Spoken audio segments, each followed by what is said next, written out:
Good morning everyone. This is Sagarika Das. Welcoming you to another session. A session में मु तमरो ओडिया रो answer keys देखैबी. देखो first आसीगला हमर शुद्ध वाक्यटी को चिन्हाओ. एठी हमर कोन हे जिवो आरती ओ मिनती दुहे जाळा भौणी.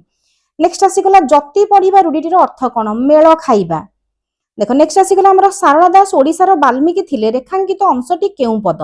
देखो सारला दास एठी हमर कोन हे जिवो विशेष्य हे जिवो. मु तुमको विशेष्य रो वीडियो तमे जदी खोजिबो मोरो कोन लिंक तमे पाई जिवो. विशेष्य मु पढै सारिची. जदी से पता केउ विशेष्य तार लिखिता सारला दास होचन हमर कोन नामवाचक विशेष्य आ वाल्मीकि होचन हमर कोन जातिवाचक विशेष्य एठी हेथांता. तो ये हमर सारला दास कोन हे जिवो विशेष्य हमर हे जिवो. नेक्स्ट हमर रामचंद्र रावण को मारी सीता को उद्धार कले.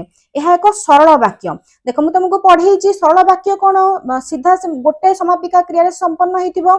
यदि यौगिक होइता ताहले कम्मा लागि थांदा किबा एवं लागि थांदा किबा ओ लागि थांदा. आ जदि जटिल होइता ताहले कोन जेते बेले सेते बेले जेबे सेबे ए टाइप रो लागि थांदा. जेते बेले बापा आसीबे मते स्कूल रो नेकी आसीबे ए टाइप रो हेइ थांदा. तो ये हमर कोन हे जिवो सरल वाक्य हमर हे जिवो. देखो नेक्स्ट आसीगला सत्व विधि आधार रे गोटे शब्दटी को चिन्हाओ. एठी सत्व विधि हमर कोन हे जिवो आषाढ़ हे जिवो. नेक्स्ट आसीगला से बयस रे मोठारु बड़. देखो बयस रे मोठारु बड़ रे द्वारा देई मु कोन कहिछि हमर तृतीय विभक्ति हबो रे द्वारा देई. तमे कारक मध्य मोर लिंक को जाई के देखि परिबो. मु तुमको कारक रो मध्य ये करि सारिछि. नेक्स्ट आसीगला हमर 7 नंबर एटा पैसेज तमे पढि के लिखिबो. मु केवल आंसर कहि दउछि. 7 नंबर ए, 8 नंबर हमर हे जिवो कोन बी, 9 नंबर हे जिवो सी, 10 नंबर हे जिवो हमर डी.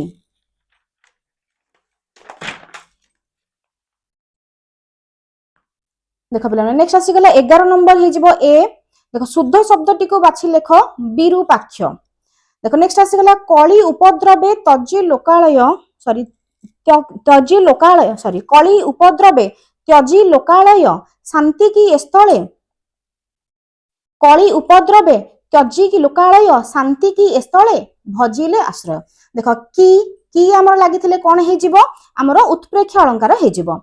नेक्स्ट आसीगला विशाल अखी जहार से मु पढैछि तुमको बहुब्रीहि समास पढैला बेले पढैछि कोन हमर जहार जदी लागिथिबो विशाल अखी जहार विशालाक्ष एटा हमर बहुब्रीहि समास रे अछि. नेक्स्ट आसीगला तुषार धवल. देखो तुषार धवल हमर कोन हे जिवो मु तुमको पढैछि तुषार धवल लवणी कोमल कोन काक कृष्ण कोन घनश्याम ए चारोटी हमर कोन थिला उपमान्य कर्मधारय थिला. नेक्स्ट आसीगला हमर अरण्य. देखो अरण्य शब्दटी केउ तद्धित पद द्वारा सॉरी आरण्य देछि. अरण्य युक्त अ आरण्य 1 नंबर हबो. अकृत प्रत्यय द्वारा गठित शब्दटी को चिन्ह. फर्स्ट आसीगला हमर कोन क्रोध.